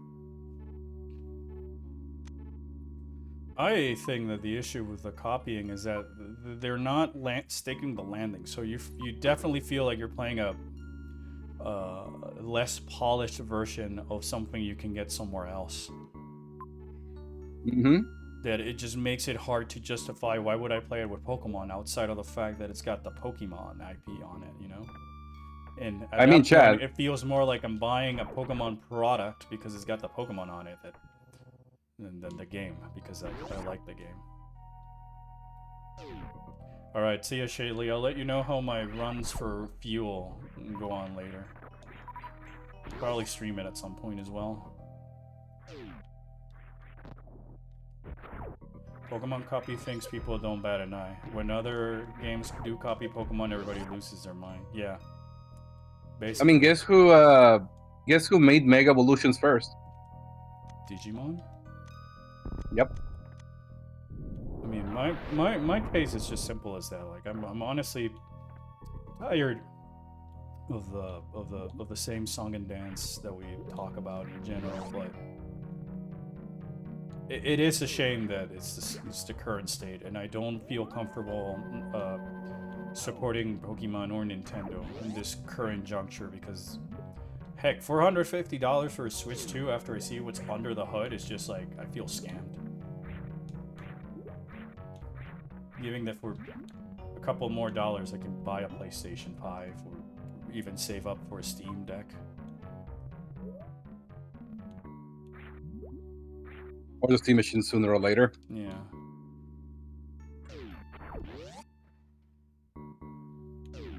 Did I mention how much I hate Meridia? No. We like to talk about it? I really hate Meridia.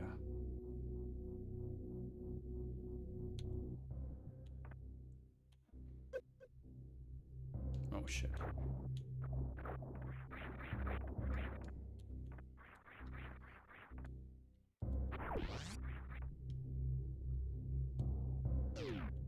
Though, from what I remember, Digimon came after Pokemon. By several years after They came Bandai out this no several years no, my friend. made Digimon for a handheld console that Nintendo didn't like because they wanted to make their own hardware. I thought that Digimon was just Tamagotchi, man. Yeah, Digimon was a Tamagotchi. Yeah. Like, the Digimons are older than the video games or the show, because they were more related to, they were like the boy version of the Tamagotchi. Yeah, Digimon came out just 1997 and Pokemon was what, 1994? I don't know. Back in those years, a difference of 3 years was not that much. You couldn't produce anything on that time with that small amount. Whoever did it first isn't the problem. It's whoever did it better. Yeah. Especially because the only... If we're gonna go with blank stole from Pokemon, but what if it's doing it better? Yep, and plus it feels like we're only calling them cheaters to justify that we gotta stick with whoever did it first. But you know, because if we're gonna go do that, then you know, there's Shin Megami Tensei.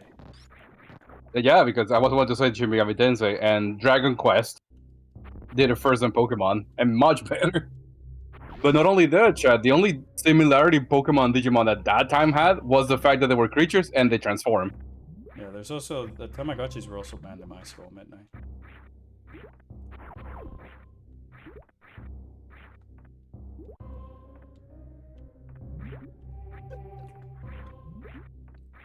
Pokemon came out in 96. Digimon came after that to compete with the Tamagotchi IP, not Pokemon. Hello there, chat member. How are you doing? Don't mind me. I'm just playing Super Richter Droid. It's great that the Belmonts can breathe underwater now. Shin Megami Tensei? Greater than Poketa Monsters, which is greater than Digimon, says Brian on the chat. That is what... I think nothing great, but more like what came out after. They were banned mostly for the lanyards in my school, but them beeping all the time got them banned. Oh, in my case, it was my school. I guess my school was way more violent then.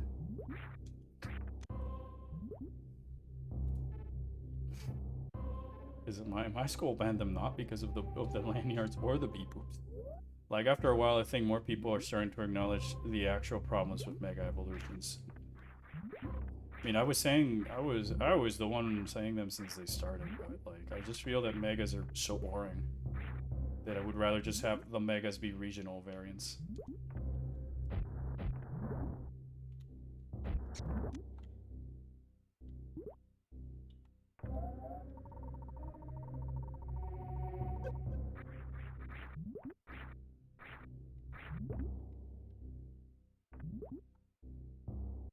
So there's one thing you can defend about Pokemon.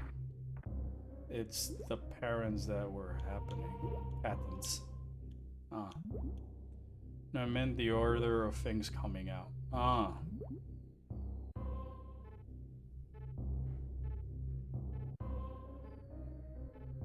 don't think I can do anything in here.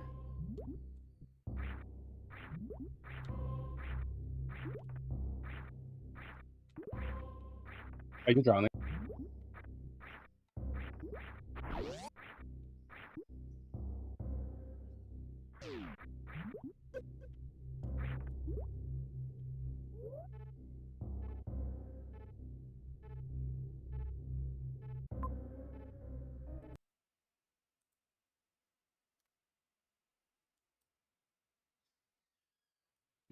I'm also a very simple guy, Midnight. But I gotta start talking with my wallet, and I cannot just let the simplicity take over, because then I become complacent. And then there'll never be change.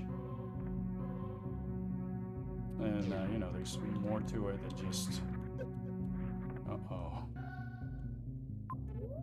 Well, shit.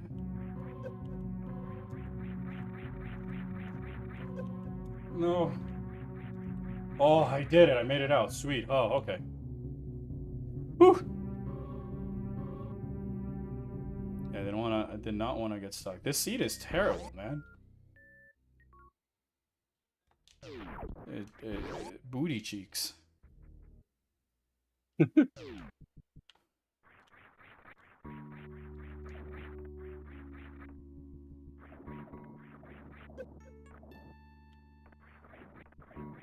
It's all because of freaking Meridia.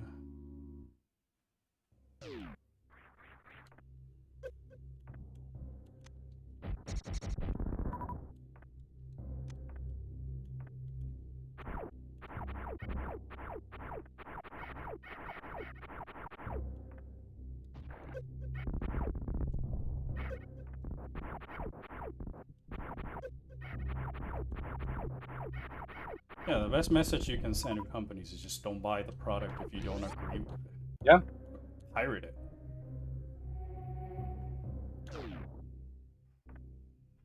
Not that I'm advocating for you to go do that the entire way, but I was quoting more of the Gabe Newell mentality that piracy is only defeated when you supply a product that the consumer believes they're getting their money's worth. Yep. Hey. Speed booster.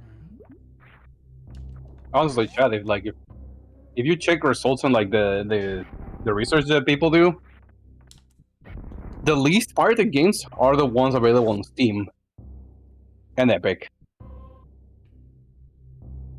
Why? Because there's always discounts, resales.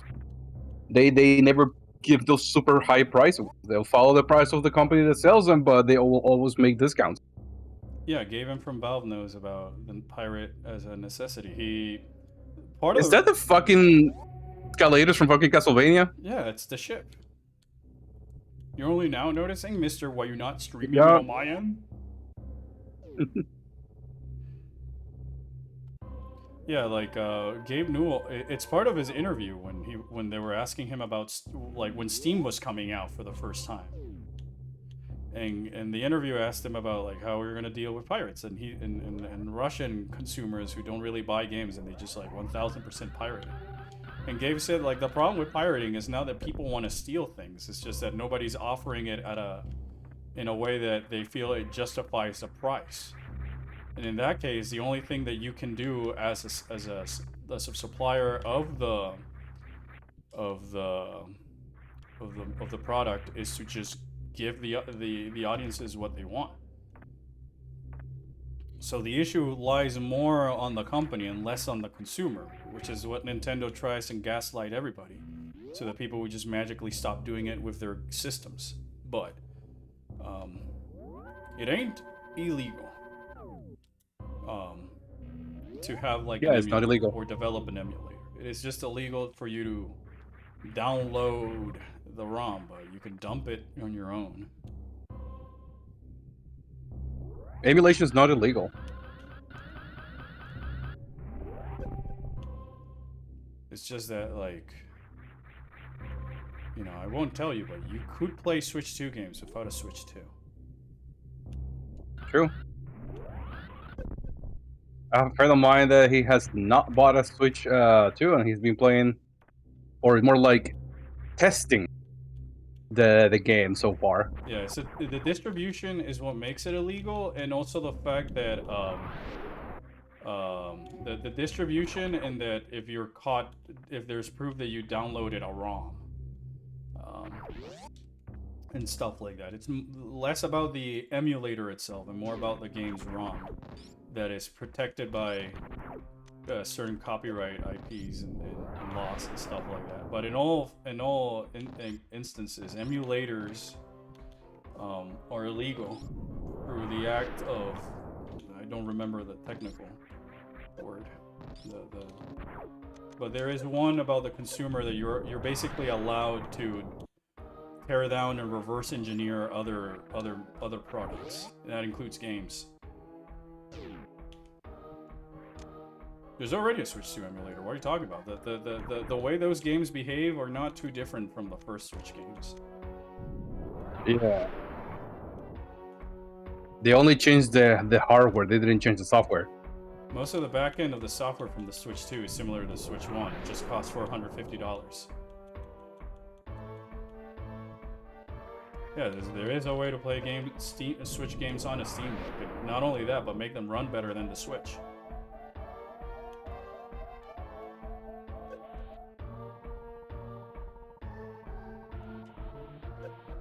And it's morally correct because it's Nintendo's a giant conglomerate. They don't care about you. They just care about your money. So, space pirates. With that said, I'm not a legal consultant. I am not advocating for people to do illegal stuff. It's more so saying that like we do live in a day and age where you can, buying the system feels more because you want to support the company and what they're doing. But even I can play the clip, and Gabe Newell says it better himself. The problem is when the companies are not offering a product that people want, or like it's not meeting people's expectations. And it's Nintendo died when Satoru Iwata passed away and Reggie left. I think Nintendo died with the GameCube.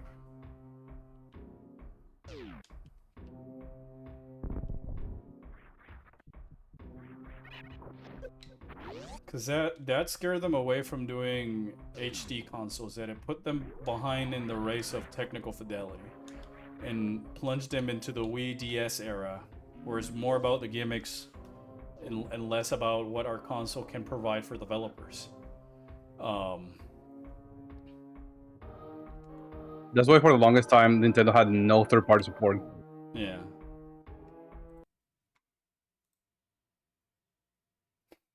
Hold on, Mewtwo sent me a Pokemon meme.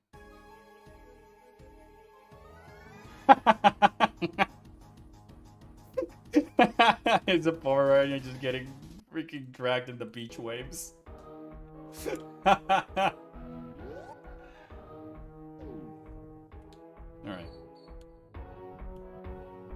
Let me look for the Gabe Newell quote.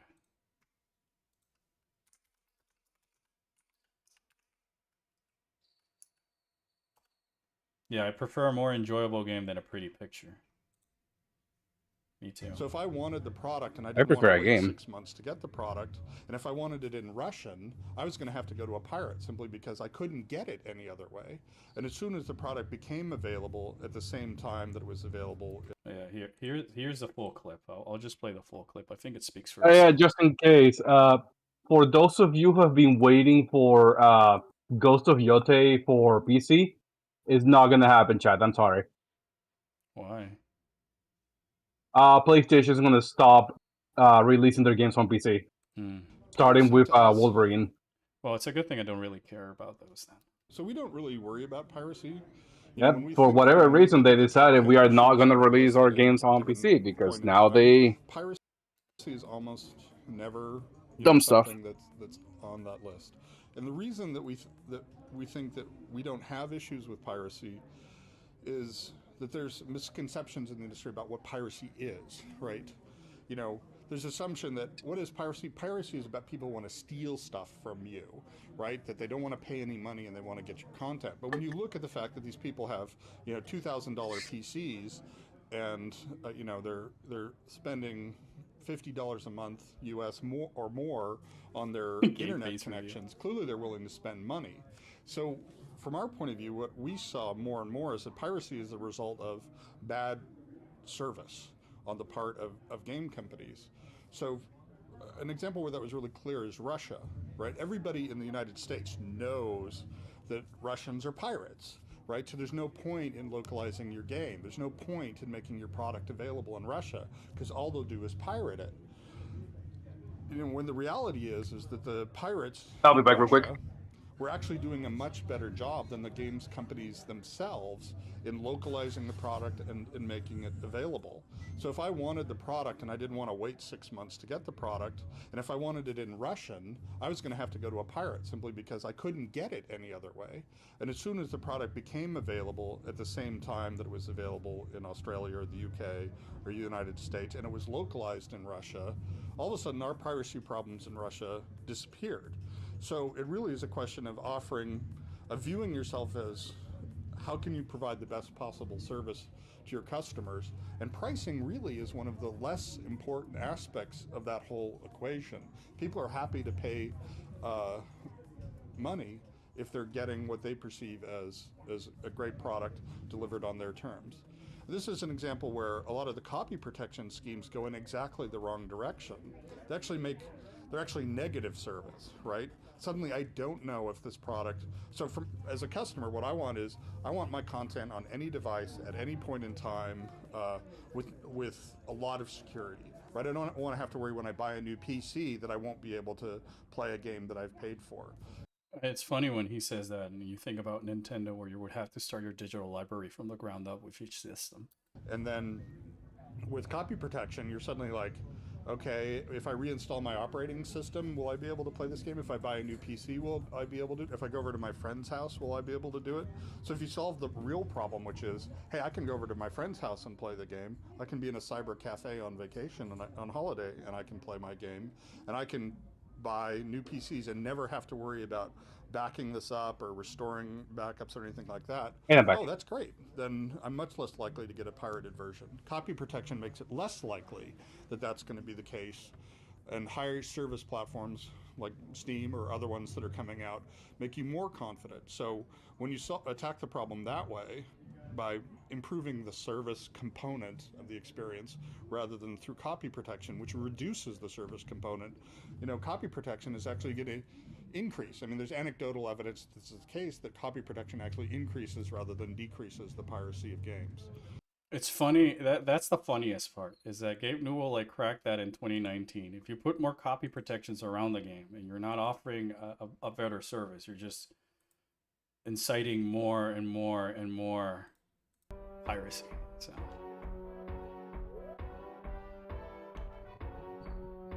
it's like Nintendo is causing more pirates to appear by the rules they place.